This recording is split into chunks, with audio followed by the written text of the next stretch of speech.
no es este un cuento de aparecidos. No vi luces inquietando la tiniebla y tampoco sombras blancas deslizándose en silencio. El diablo no lanzó carcajadas siniestras ni me golpeó con su cola roja. Nadie arrastró cadenas ni cometió ruidos lúgubres. Los duendes de la tapera, si los hubo, fueron tenues y furtivos, callados, delicadísimos, y comenzaron por ganar mi alma. Porque sí, como mandado, me puse a pensar e imaginar el momento de mi muerte.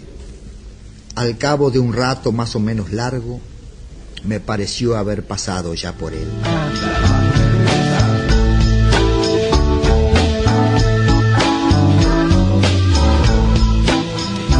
Bienvenidos a Radio Uruguay 1050M, bienvenidos a La Máquina de Pensar. ¿Cómo les va? ¿Cómo andan? ¿Cómo están todos?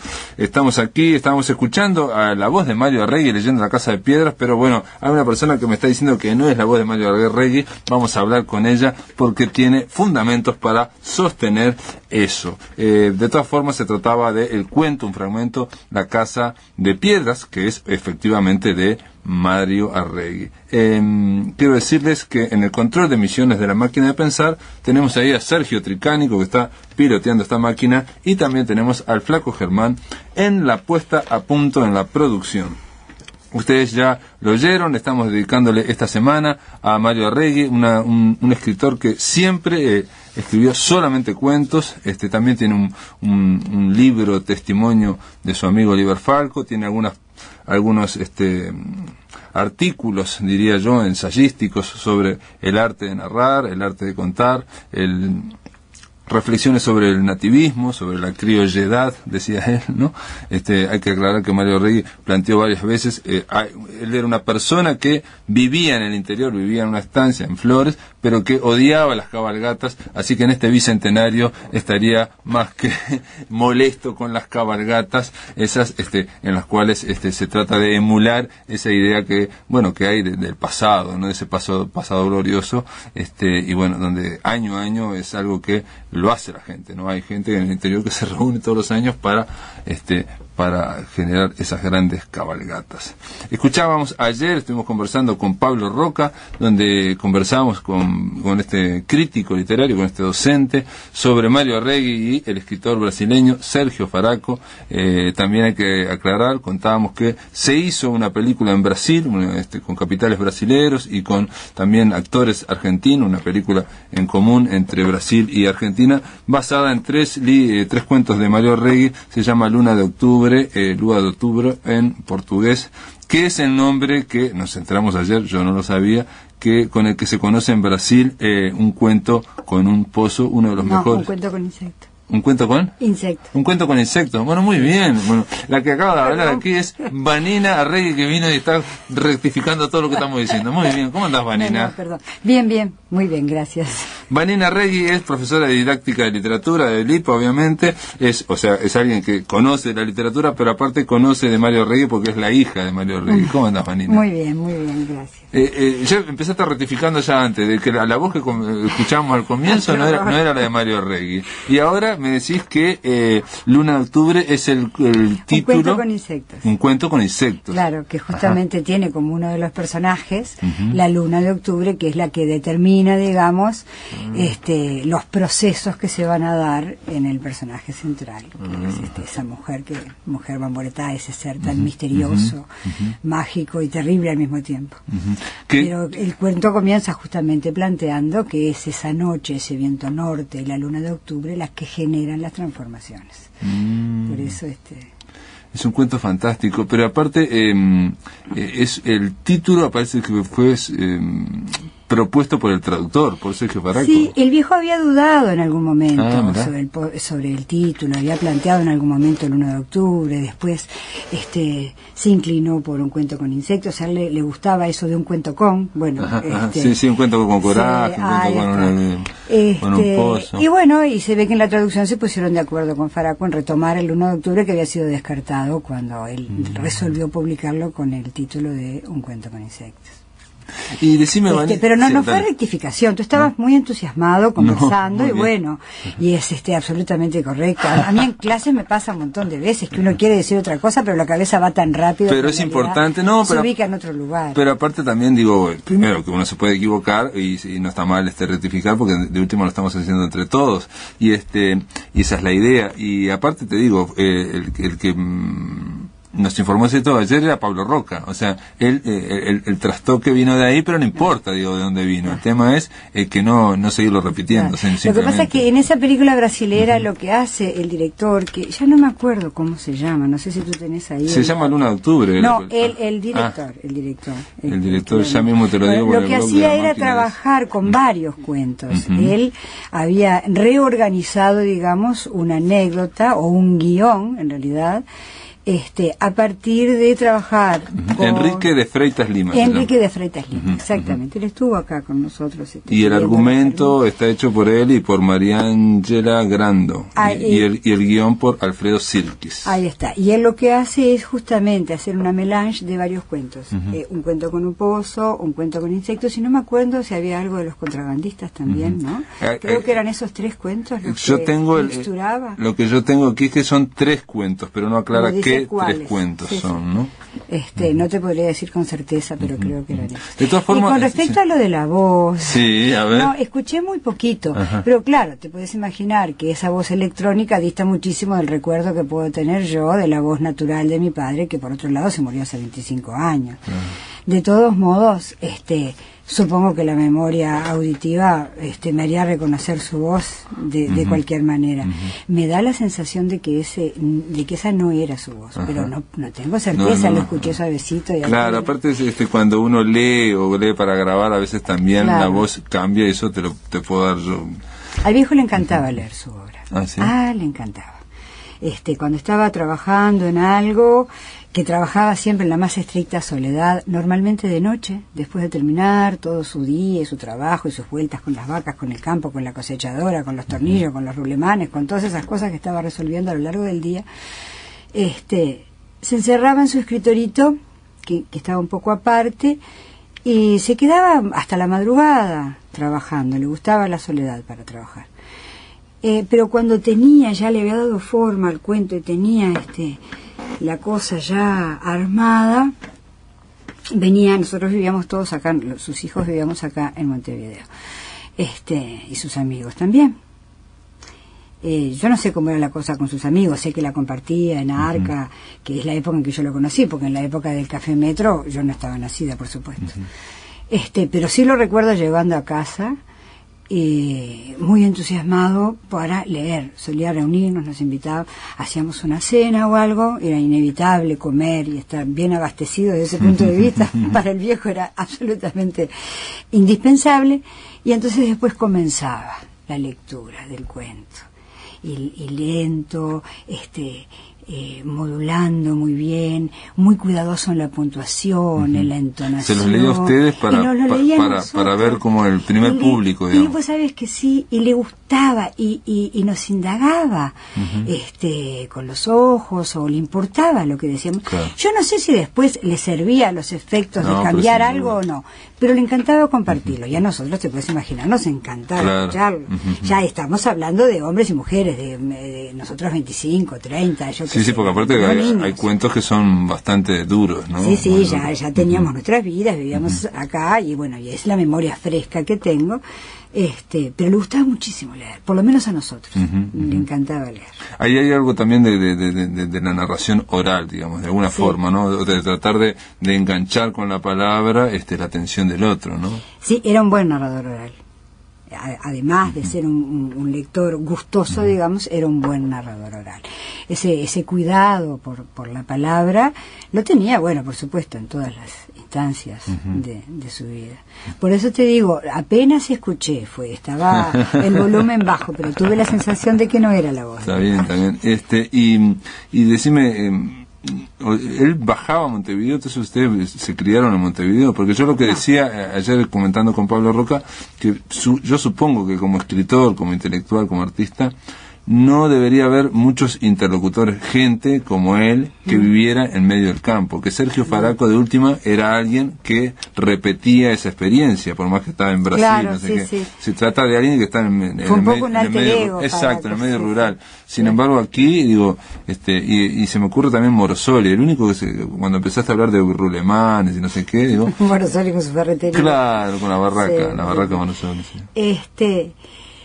Mira, en realidad el viejo no vivía en el medio del campo. Pasó mucho tiempo en el campo, porque además, bueno, era productor rural. Cuando murió mi abuelo, que ese sí vivió en el campo, con el hermano de mi papá se dividieron el campo. Mi padre se quedó con un sector del campo en el que no había lo que en campaña se llaman las casas, es decir, donde hacer noche, digamos. Sino que había algunas instalaciones que tenían que ver directamente con el trabajo. El viejo ya vivía en el pueblo, casado, con sus Flores, hijos, claro, en el pueblo de Flores con sus hijos, por ende, lo que hacía todos los días era viajar al campo. Ahora, esa es mi memoria. Ahí estoy yo ya existiendo. ¿Qué sucedió antes de eso? Bueno, sé que sí, mientras fue hijo de mi abuelo, vivió en el campo, porque mi abuelo vivía en el campo. Después, supongo que habrán ido a Trinidad para que el viejo siguiera estudiando, pero ahí estoy inventando, no tengo certeza. Sé que tuvieron después mi abuelo una casa en Montevideo, acá en Mercedes y Médanos, y que mi viejo ahí empezó a estudiar abogacía y fue al Vázquez Acevedo, es decir, que tuvo también una vida montevideana que fue la que lo contactó con quienes van a ser sus amigos para toda la vida, de los cuales varios fueron luego integrantes de la generación del 45, claro. De la que también formó parte. Mi memoria recuerda a un padre llegando de noche embarrado, cansado, sucio, con los dedos generalmente negros de grasa, de andar entre tractores y cosas de esas. Es decir, venía a dormir al pueblo. Nosotros íbamos a la escuela en el pueblo, vivíamos en el pueblo. Y nos vinimos a Montevideo, bueno, yo tenía unos 10 años. Así que eso de que vivía en el campo es relativo, es como por partes de su vida. Yo no sé testimoniarlas absolutamente. La que yo puedo testimoniar es el viejo trabajando en el campo y viviendo en el pueblo. Después algunas veces se quedaba en el campo, por supuesto, ¿no? Claro, en general, yo soy del interior, también soy de Frevento, y tenía parientes que tenían campo, y en general hacían exactamente eso, ¿no? O sea, sin embargo, eran gente que trabajaba en el campo todo el día, o sea, era su medio en el campo, absolutamente. aunque vinieran a dormir, digamos, no, pueblo, con una relación con el campo intensísima. Y ya después que nosotros estábamos acá, él solía quedarse más veces en el campo. Y ahí sí se instalaba tiempo más largo, tenía su cuartito de trabajo también, escribía en el campo. Porque hay una anécdota, pero claro, el lunes estuvimos hablando con Carlos Maggi, ahora estaba buscando en el libro, no encuentro Oliver Falco, pero Carlos Maggi también dice, según él, ¿no?, que lo dice en el prólogo también de este libro que salió en Irrupciones sobre Oliver Falco, que parte de las escenas que están aquí a veces están contadas con esa destreza de cuentista, pero para ejemplificar algo, digamos, ¿no? Entonces, en la escena donde está Maggi, él dice que no ocurrió, en la realidad no ocurrió, ¿no? ¿No? Claro, ocurrió. sí, claro. Y hay otra escena, yo te voy a contar, en la que él cuenta, por eso quería leerla, pero no la encuentro ahora, en que él dice, estoy en medio del campo, durmiendo, no, despierto, leyendo, ¿no? Y suena el teléfono y tengo que levantarme, hace un frío increíble, voy atravesando un pasillo, llego a estos teléfonos antiguos, no sé qué, y cuando digo hola, y creyendo aparte que a las 2 de la mañana, 3 de la mañana, había ocurrido algo grave, solamente eso. Entonces voy descalzo, dice, ¿no? Muerto de frío, y se escucha la voz de Oliver Falco que dice Mario Rey,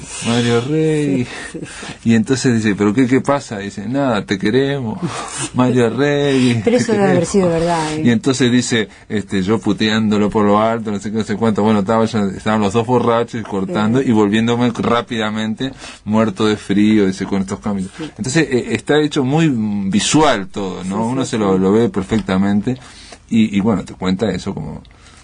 Sí, yo supongo que esa anécdota es verdadera.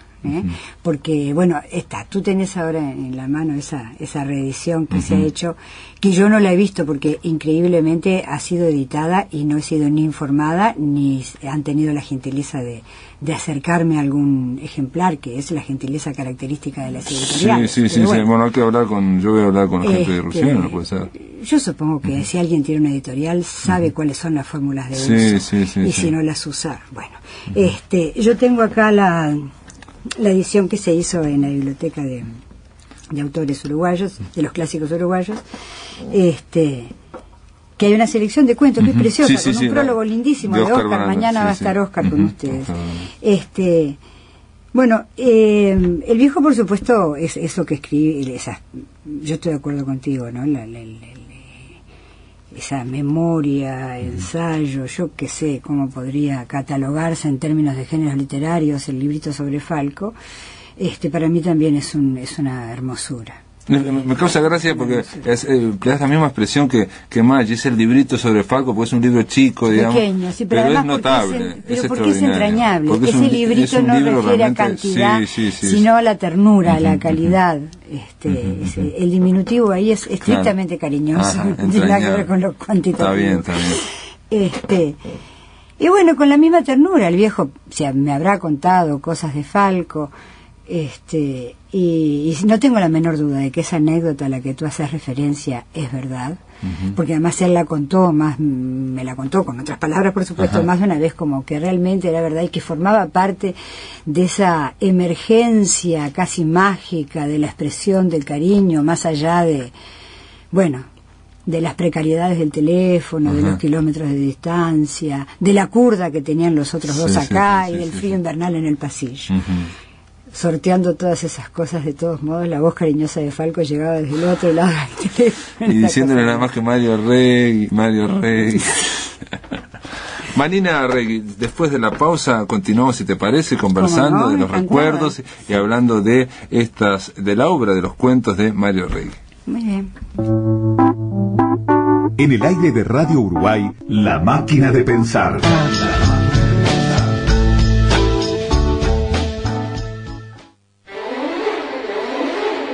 Un tranvía llamado Deseo. Por el Ballet Nacional del Sodre. Del 18 al 29 de marzo, el Ballet Nacional del Sodre ofrecerá en el Auditorio de la Reta el primer estreno de la temporada 2011, bajo la dirección del maestro Julio Boca.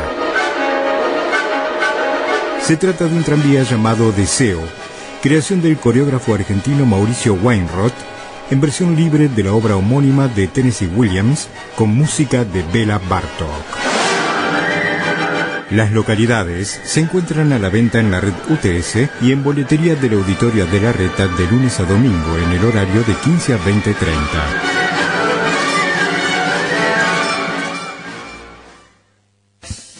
Carnaval de Gala en el Cine Teatro Plaza. Sábado 5 de marzo, gran jornada de murgas con Curtidores de Hongos, La Clave y Diablos Verdes. El domingo 6 de marzo, parodistas, Los Muchachos, humoristas, Los Chovis y el gran cierre para Agarrate Catalina. Entradas en venta en Red UTS, locales repagos, financia Mastercard e Italcred. Carnaval de Gala en el Cine Teatro Plaza. Sala climatizada.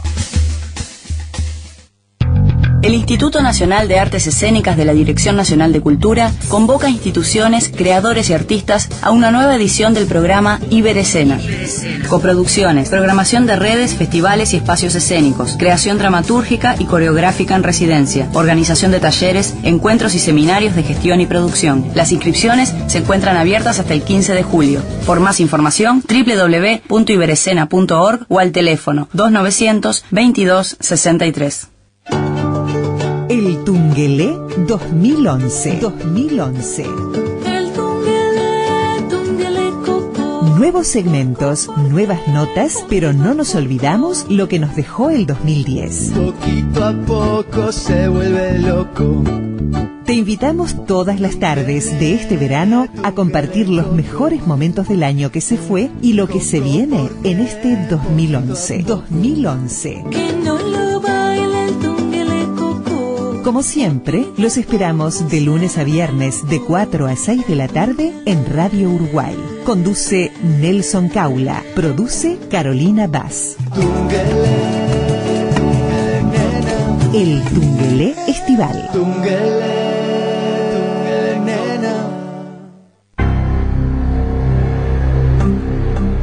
Somos Radio Uruguay, 1050 AM, Montevideo, Uruguay, con su repetidora 103.9 FM en el departamento de Colonia.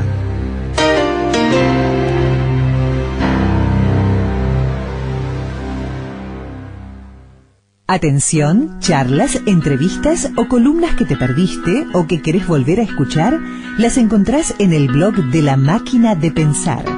Ingresá a piensamáquina.blogspot.com y bienvenido al corazón de las palabras.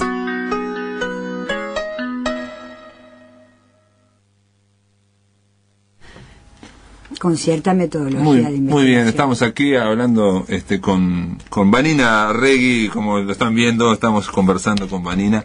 Ella es hija de Mario Arregui, obviamente fuera de micrófonos continuamos enroscados hablando. Vanina, me estabas comentando de este libro de los clásicos uruguayos, la Biblioteca Artigas, con un prólogo de Óscar Brando. Tiene una selección hecha por el propio Óscar Brando y donde él establece, no digo que establece, pero como que dice que saca muchos cuentos y a él le interesa la parte, digamos, más mítica, por decirlo de alguna forma. Claro, ¿no? La parte yo te estaba diciendo que a mí me parecía muy interesante el prólogo de Óscar, entre otras cosas porque es como un intento bien claro de pensar la obra del viejo con una metodología literaria. Hasta ahora, bueno, se han hecho reediciones, ha habido artículos preciosos. Maggi ha hecho siempre aportes muy sesudos y muy certeros hacia una visualización general de la obra del viejo. Pero esto de Óscar, con lo cual se puede contemporizar plenamente o se pueden tener algunas... Digo, obviamente es una visión y es discutible. Pero es una visión que tiene un sustrato de metodología de análisis literario o de investigación literaria. Entonces me parece que es como un fundamento muy interesante, porque ya te digo, si bien la obra de viejo ha sido difundida, ha sido aceptada, y tiene esta especie de acercamiento como el que estamos haciendo ahora, que a la radio le haya interesado, se produce una reedición, no sé. Dos libros, ¿no? Dos libros, claro, de Mario Arregui. O vienen a plantearte el tema de una película, es decir, permanentemente, no es un autor que marche hacia el olvido, sino que por el contrario, está como siempre palpitando por allí. Pero... lo que me interesa, reitero, de Óscar es que ese modo de palpitar empieza a sistematizarse en un propósito de investigación y organización desde una perspectiva literaria. Y eso me pareció interesante. Y lo conversamos con Óscar, me gustó. Es un lindo prólogo. Es un prólogo que aporta un camino para mirar por lo menos una parte de la obra. Yo creo que hay otra parte de la obra del viejo que para mí es exquisitamente interesante. Que lo hablé con Óscar. Es la parte más humorística, que es como... sí, lo humorístico sí. Él es como que sacó, creo, lo humorístico. Sí, Óscar lo deja de costado. El viejo, lo que pasa es que él como persona tenía una especie de relación muy cercana con el humor. Era un tipo cargado de humor, le gustaba el humor. Y bueno, muchas de las anécdotas de su vida están relacionadas justamente con un modo muy humorístico de encarar las cosas. Por eso yo creo que se animó a llevar el humor a la literatura, cosa que no es nada fácil, y que además en el caso de su obra parece estar parece estar lejos porque porque hay como una inspiración de borgiana, por decirte algo, en la obra de Arregui, y que Borges, digamos, tampoco, si bien hay un humor soterrado a veces en Borges o muy irónico, pero él no se metió en el humor, humor pelado en el que ingresa el viejo por momentos. Bueno, pero se animó a hacerlo, está bien, y bueno, a él le gustaba eso. No, hay otra zona de la literatura, y la hablábamos con Óscar la otra vez, que Óscar me decía, bueno, es la zona espínola de tu viejo. No sé si llamarle la zona espínola, y no sé si sería justo, tendríamos que pensarlo un poco más, pero hay una veta en que indaga con una infinita ternura en almas inocentes. En eso se acerca un poco más a Morosoli. Yo no sé si el viejo hubiera estado de acuerdo con Eso lo dice también el prólogo, sí, hablando pero como en otro aspecto. En el sentido de que criticaba a Morosoli y ayer Pablo Roca también dijo como que a Regui no le interesaba demasiado la literatura que hacía Morosoli. Oscar Brande lo que dice o lo que quiere rescatar, bueno, mañana vamos a hablar con Oscar, vamos a preguntar, digo, no, exactamente, pero es la parte, digamos, yo decía mítica, me refiero a la de Juan Rulfo, la de Morosoli, la de García Márquez, a me refiero, es decir, donde se relatan historias desnudas que ocurren en campaña, pero en realidad son casi míticas. Ahí está. Es decir, la presencia del contexto como sustrato, como tejido de los personajes, a eso se refiere Oscar. No, pero yo me refiero a ese tejido de esas otras almas, como por ejemplo esos personajes que para mí son maravillosos, en Los Ladrones, o ese personaje de Unos versos que no dijo, o... ¿Vos hablaste alguna vez con tu padre por el tema Morosoli? No. Sí, hablamos muchas veces, sí, y discrepábamos porque a mí Morosoli me encanta. Me encanta. ¿Y a él qué es lo que no le gustaba, digamos? Ay, no quisiera...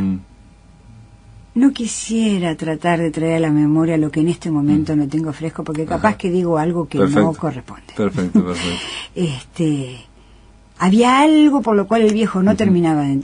Y mirá lo que te voy a decir, qué atrevida, pero esto es a nombre mío, así que lo puedo decir. Había algo por lo cual el viejo no terminaba de entender a Morosoli. Quizás si estuviera acá entraríamos en una en una fraterna discusión, pero, obviamente, porque hablando de literatura, él, también tenía las ideas muy firmes y entonces tiene que ver con sus ideas con respecto a lo que es un cuento, por ejemplo, ¿no? Claro, bueno, ahí está. A la acción que puede tener un cuento. En eso, por ejemplo, Morosoli es un individuo que no cumple en absoluto con el concepto que tiene mi viejo de... Y aparte otra cosa que tiene Regui, que es el ser un orfebre del lenguaje, donde cada frase, cada párrafo, hay una riqueza visual muy importante, de mucha imaginación y muchas imágenes, que en Morosoli, él tampoco le interesaba a Morosoli esa parte. Si bien hay visualidad en Morosoli, pero él parecía como que Morosoli va a honra por otros lados. Exacto, va a cosas que en un momento dice, bueno, este cuento, ¿de qué trata? Digamos. Por eso, viste, cuando hace un rato hablábamos de la película, a mí me dio mucha pena que la película no resultara realmente lo que, bueno, todos imaginamos que podía resultar. Me dio pena porque, bueno, cualquier obra que se inicia a uno le encanta que termine esplendorosamente. Claro. Pero por otro lado, uno de los propósitos del viejo en su literatura es lo que vos acabás de decir, ¿no? Él admiraba, por ejemplo, el combate de la tapera y te decía, es una película. Claro. Es decir, le parecía absolutamente fascinante esa fuerza narrativa que realmente generaba una percepción sensible que no se producía a través de la palabra, sino a través de la imagen, a pesar de que tú estuvieras son imágenes transportadas, palabras. Imágenes transportadas por palabras, sin duda. Y eso, bueno, era indudablemente una de las aspiraciones. Y aparte el énfasis que hay en él en lo no solo en lo visual, sino en lo sensorial, digamos, ¿no? O sea, en un cuento con el pozo, lo que hay es alguien que se mete dentro de un pozo, pero eso uno en un momento parece que podría durar páginas y páginas, lo que es vivir adentro de un pozo, lo que está en realidad, no se sabe cuánto tiempo está este hombre dentro del pozo, porque como lector perdemos la idea, digamos. O a otro cuento que a mí me gustó mucho, que me impresionó muchísimo, Las cuevas de Nápoles, también una persona que está en una cueva oscura y que realmente no se sabe cuánto tiempo está pasando. En un momento dice pasaron 2 meses, pero puede haber pasado una eternidad. Puede haber pasado. Sí, en un cuento con un pozo hay un silencio expreso del tiempo.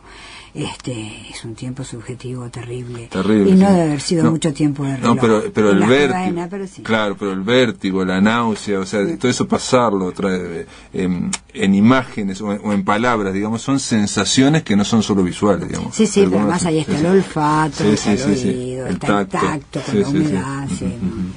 en ese sentido, sí se alejaba mucho de Morosoli en ese sentido, digamos, me parece. Claro, sí, sí, pero no creo que sea eso, pero no tengo en este momento capacidad de recordar con certeza las pero cosas. Aparentemente le gustaba mucho García Márquez, Sí, eso es lo que planteaba, le encantaba. 100 años de soledad, Le ¿no? encantaba. Y el otro, como es La crónica de una muerte anunciada. Sí, el viejo era un lector permanente, y disfrutaba con una gama amplísima, de narradores y de poetas, también leía. El lunes Carlos Maggi nos dijo, por ejemplo, que a mí me sorprendió, que para él creía que Arregui era el más leído de todos los que se juntaban en el Café Metro, o sea, porque y él atribuía esas grandes lecturas de Arregui a que tenía mucho tiempo libre, según Maggi, o no andaba la locura de la ciudad. Sí, sí, no andaba en la locura de la ciudad, pero además era un octámbulo y leía hasta las madrugadas, en el campo leyendo con el farol y con la vela hasta las madrugadas, eso lo recuerdo bien. Sí, era un lector infatigable, gozador, infinito gozador, además. Y del cine también. Y del cine, pero creo que habla mal de John Ford en algún momento, ¿puede ser? No, lo admiraba. John Ford. De los westerns, sí. Sí, lo admiraba, era un cinófilo perdido. Y ves, cuando había buen cine, como decís tú, bajaba a Montevideo específicamente a ver determinada película. No, jamás al teatro, pero al cine sí. ¿Y te acordás de una película, de haber comentado con vos? No. Sí, como no. Bueno, a John Ford lo fui a ver invitada por mi viejo, con él más de una vez, y ahí descubrí un montón de cosas del modo de sentir de mi padre, sobre todo el modo de sentir la amistad y determinados sentimientos o determinadas pasiones humanas, las reconocí en las películas de John Ford como elementos que formaban parte de mi padre. Era admirador de Visconti, de Bergman, de Visconti particularmente. Bueno, ahí está también, sí, hay una afinidad política con Visconti, ¿no? El tema de la afinidad comunista, ¿no? Sí. En ese sentido. Y Visconti tiene a veces películas que pueden ser marxistas, digamos, de los análisis de las clases sociales, ¿no? De la decadencia. Sí, todo ese cine le interesaba muchísimo. Yo que sé, La caída de los dioses, por ejemplo, fue una película, que en su momento hizo Roncha, pero yo creo que el viejo la tiene que haber visto varias veces. Así que qué interesante lo que me decís, lo de la amistad, ¿no? Lo del tema de la amistad, de los westerns de John Ford, porque de última es algo también aparece en campaña, ¿no? O sea, en esa idea, digamos, que trasunta en su literatura, ¿no? El tema de los valores de la lealtad, ¿no? Sí, un fecundo cultivador de la amistad, qué bueno que evidentemente tú estuviste conversando el otro día con Maggi, por ejemplo, ¿no? El viejo se murió hace 25 años, son amigos hace 60 y pico, y bueno, es una amistad que sigue viva, que sigue latiendo. Lo mismo pasó con Maneco, con el que se veían poquísimo, porque bueno, claro, el viejo después se apartó al irse para Flores, ¿no? O al radicarse, digamos, allá. Pero sus venidas a Montevideo tenían ese propósito, hacer una especie de recorrida en el abanico de los amigos. Es decir, cuando sabía que venía el Tola, por ejemplo, venía él también, se encontraban en el Cerro Cabana, se encontraba con Gómez Rincón, con Maneco, con Maggi, siempre estaban buscando la posibilidad de verse un tiempo. Ese sentido de la amistad, de la lealtad, es también testimonio el libro Liber Falco, donde él dice que bueno, esto es hacer recordar a los amigos es una de las misiones, de los deberes de cada uno, y yo lo estoy cumpliendo. Y entonces en un momento dice, si yo pudiera creer que Liber Falco está leyendo esto, qué lindo sería. Qué lindo sería. Ahora, viste que tú decías que probablemente en el libro de Falco haya anécdotas que no sean estrictamente relatos de la realidad, pero por supuesto que allí también hay un creador, y hay un individuo que no solo crea con la palabra, sino que está recreando una amistad está recreando un conjunto de sentimientos. Y lo hace notable, porque recrea a Liber Falco y se recrea a sí mismo como amigo de Liber Falco. Por supuesto. Vanina Arregui, te doy las gracias por estar aquí en La Máquina de Pensar, y de último un testimonio personal que ha estado notable. Gracias por estar aquí. Bueno, muchísimas gracias a ustedes.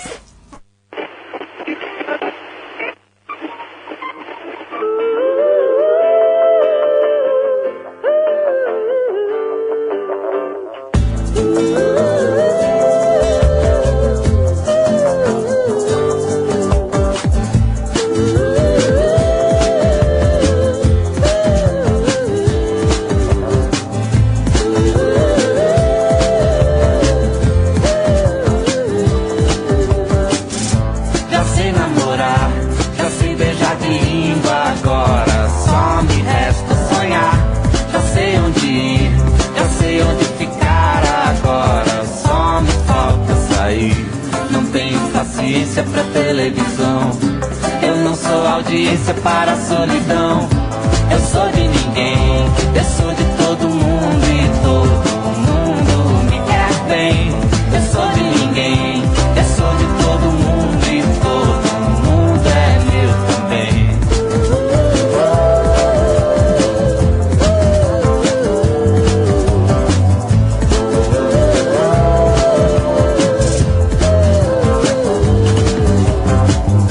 Já sei namorar, já sei chutar a bola, agora só me falta ganhar. Não tenho juízo, se você quer a vida em jogo, eu quero é ser feliz. Não tenho paciência pra televisão, eu não sou audiência para a solidão. Eu sou de ninguém, eu sou de todo mundo e todo mundo me quer bem. Eu sou de ninguém, eu sou de todo mundo e todo mundo é meu também. Tô te querendo como ninguém, tô te querendo como Deus quiser. Tô te querendo como eu te quero, tô te querendo como se quer. Tô te querendo como ninguém, tô te querendo como Deus quiser.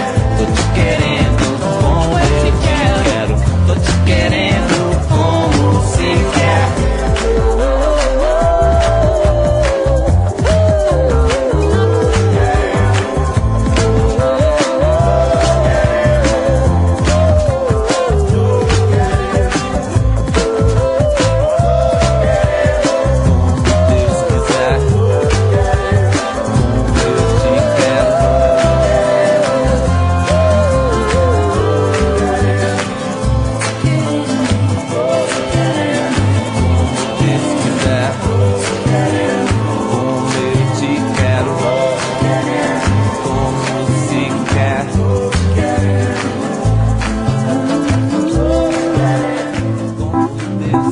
En el aire de Radio Uruguay, La Máquina de Pensar.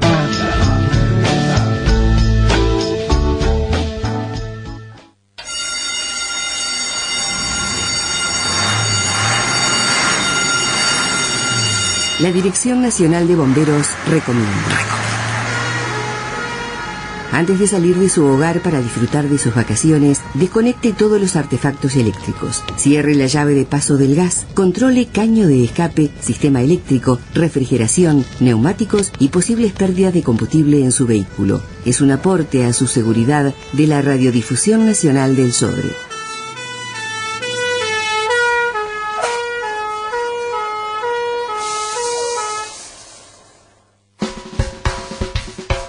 La diáspora uruguaya y sus historias. El contacto diario con los compatriotas fuera de fronteras. Los que se fueron. Los que están. Los que volvieron. Los que se irán. Políticas, experiencias y realidades de la migración uruguaya. Te escribo esta carta desde Isla de Flores, que es como decir un poco del Uruguay. De lunes a viernes a la hora 19, Alejandro Gabard conduce Departamento 20. Somos Radio Uruguay. 1050 AM. Todas las voces. Allá y acá. Sonando van las guitarras con los tambores, y yo te sigo buscando y vos no estás. La noche se llena de radio. Se llena de radio. Antunes, Martel, Romano, Cardoso, Miliónico. Desde las 21 hasta el final del día, visión nocturna. En Uruguay, somos la noche. Somos la noche.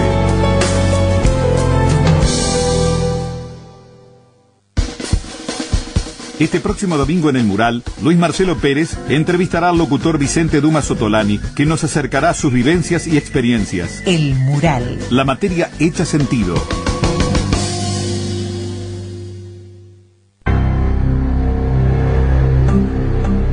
Somos Radio Uruguay, 1050 AM, Montevideo, Uruguay, con su repetidora 103.9 FM en el departamento de Colonia.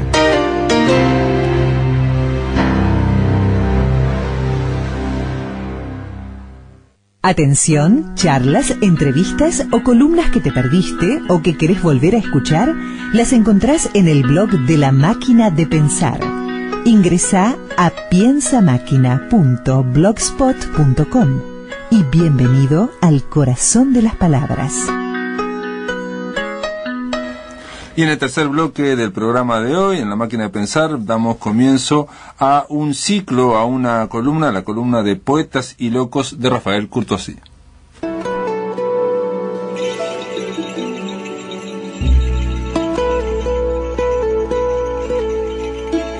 Muy bien, le damos la bienvenida aquí en La Máquina de Pensar a el poeta y al crítico Rafael Courtois, que de poeta y de loco todos tenemos que... Todos tenemos un poco. Este espacio, esta sección se va a llamar de Poetas y de Locos. Tiene que ver básicamente con la poesía uruguaya en el siglo XX y con la recorrida sucinta pero profunda que vamos a hacer sobre el contenido de la antología de poesía uruguaya del siglo XX que preparé durante varios años para Editorial Visor, que es la editorial más importante sin duda de poesía en habla española. Se puede discutir el alcance, pero claramente creo que todos estamos de acuerdo que Visor es una referencia, más allá que hay editoriales españolas estupendas. Yo no suelo hacer referencia a sellos o a empresas, pero en el caso de Visor es otra cosa, es una editorial de poesía que además trasciende el tema de la lengua, es una de las más interesantes en el mundo por catálogo. Tomás Salomón y varios premios Nobel que conozco personalmente han publicado como única traducción española en ese sello. Pero más allá de eso, lo que nos ocupa es de Poetas y de Locos como espacio de poesía, de atención sobre la poesía uruguaya en el siglo XX, que es un siglo nutridísimo. ¿Y por qué el motivo de esta antología? Esta antología acaba de salir en Madrid, pero brevemente te digo algunos elementos que hacen a su importancia, a su presencia como un motivo de debate. Para empezar, toda antología siempre debe ser debatible y es debatida aunque el antólogo no lo quiera, porque siempre se dice ni están todos los que son ni son todos los que están. Yo creo que en este caso los que están son poetas y son locos. Y alguno, por supuesto, está ausente. Siempre ocurre que cuando se arma una antología se toman ciertos criterios, como un cirujano. A veces hay que cortar. Y no se corta por lo más simpático. Una antología no se hace para quedar bien.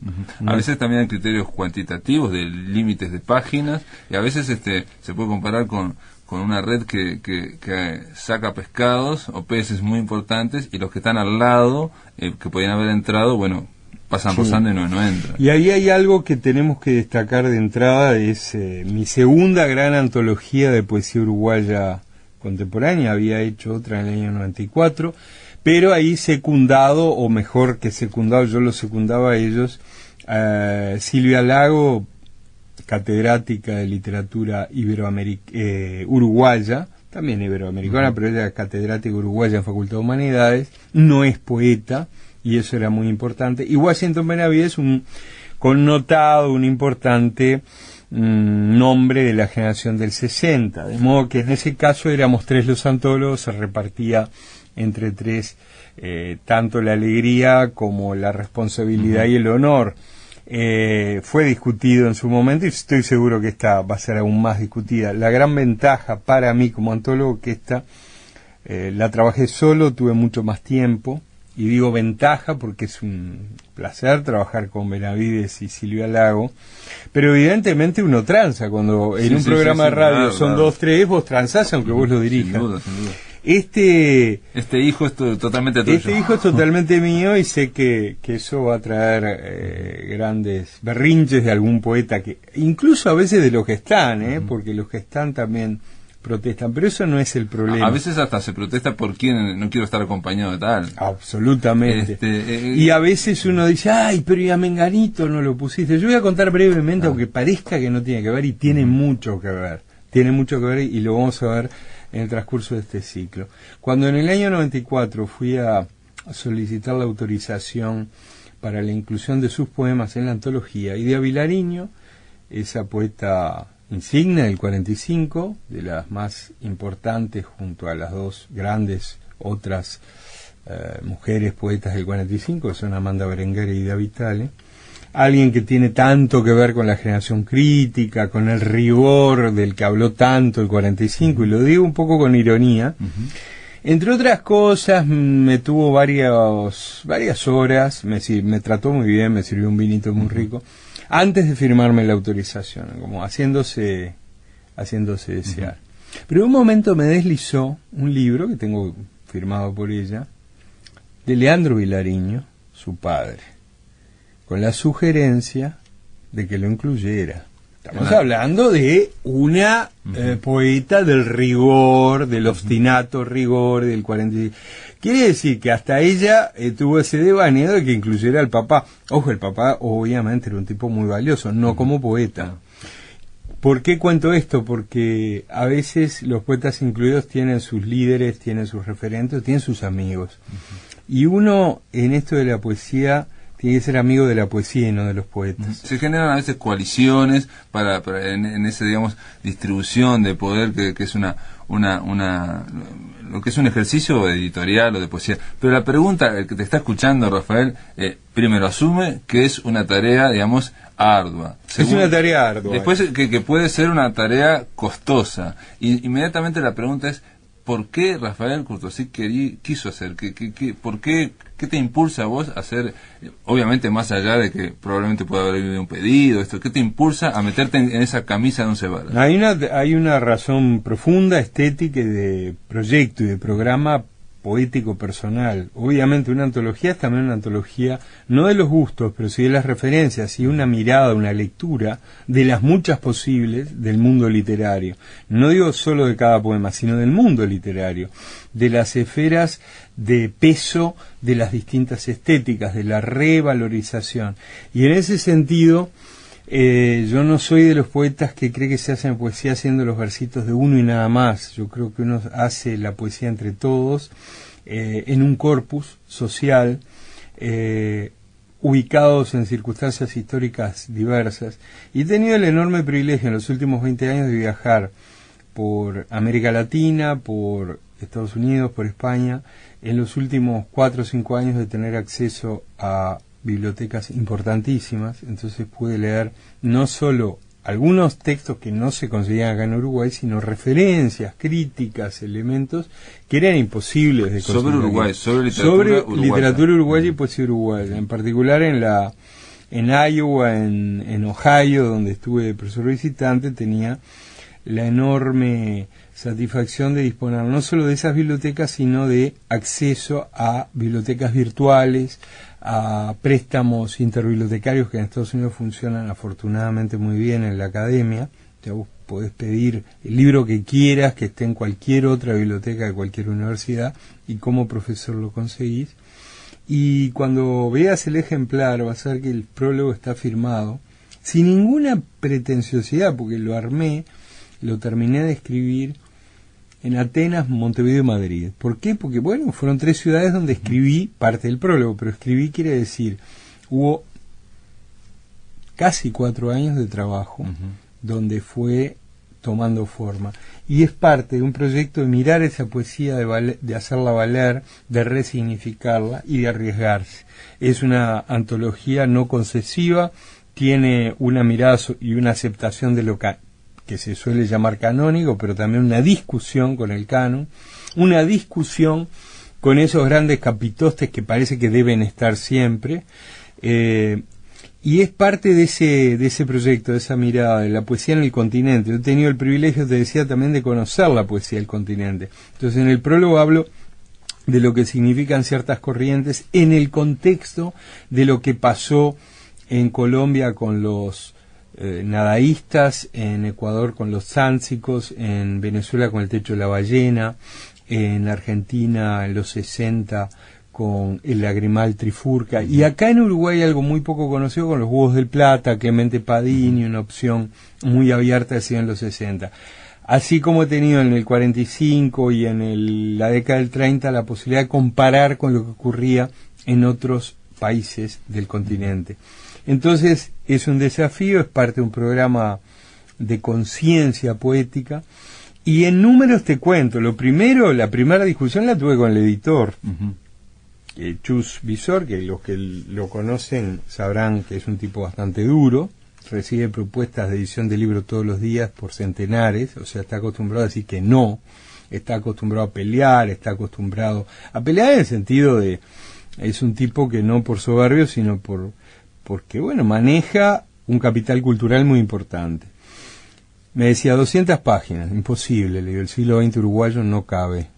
250. Bueno, la pelea duró prácticamente los primeros 8 meses de composición hasta que logré, con la alianza de García Montero, un gran poeta español que es asesor de la editorial, convencerlo, y lo llevé al extremo de publicar 464 páginas. No es poco para el Uruguay, es una antología que, si comparo con algunas análogas de Venezuela o de México, el Uruguay ha salido cuantitativamente favorecido. Y es un libro que, digo, el fin no es para vender en Uruguay, ¿no? Se vende en Uruguay, pero la idea es que sea un libro, y ahí sí hay ciertas imposiciones, sea un libro no canónico, pero sí didáctico. La idea es que se pueda leer en España, que se pueda leer en Venezuela, que alguien en Estados Unidos que no tenga ni idea de dónde queda el Uruguay pueda, dando una mirada a la antología, leyéndola con cierto detenimiento, tener una idea bastante aproximada de lo que pasó, más allá, obviamente que algún nombre falta. Pero traducido en números, es la poesía uruguaya del siglo XX, 464 páginas, es mucho. 40 poetas del Uruguay, nacidos entre 1874 y 1969, o sea, basta la década del 70 de nacimiento, o sea, basta tipos que escribieron y que publicaron en el 95, 96, 97 hasta el 2000 y siguieron. 6 generaciones de poetas. Yo tomo la idea de generación de Ortega y Gasset, 10, 15 años, pero básicamente resignifico la nomenclatura, que son 6 generaciones de poetas, un siglo entero de poesía. Te lo digo en números porque esto pesa. Pesa a la hora de decir 40 poetas no es fácil, 40 balcones y ninguna flor, 40 ladrones, eran 70 los balcones, 40 Alibaba y los 40 ladrones. Estos son 40 poetas, 40 locos, 40 personajes que han estado en la aventura de la vida a través de la poesía. No son indiscutibles, algunos sin duda, y cuanto más nos acercamos al presente, más opinable es la elección. Ahora, lo quiero traducir en números porque 400 páginas significa un promedio interesante por poeta. 40 poetas te puedo asegurar que no es menor, y ahí viene otro problema. Se pueden agregar más, es decir, si yo seguía discutiendo, me parece que tenía tan harto al editor que... Ahora, transformar el libro en una guía telefónica o en una reedición de lo que se llamó en Uruguay el casalismo. Es decir, voy a incluir a Pablo Silva porque me da un espacio en su radio. Voy a incluir a Menganito porque, bueno, ahora nos vamos a tomar una grapa con él. No servía.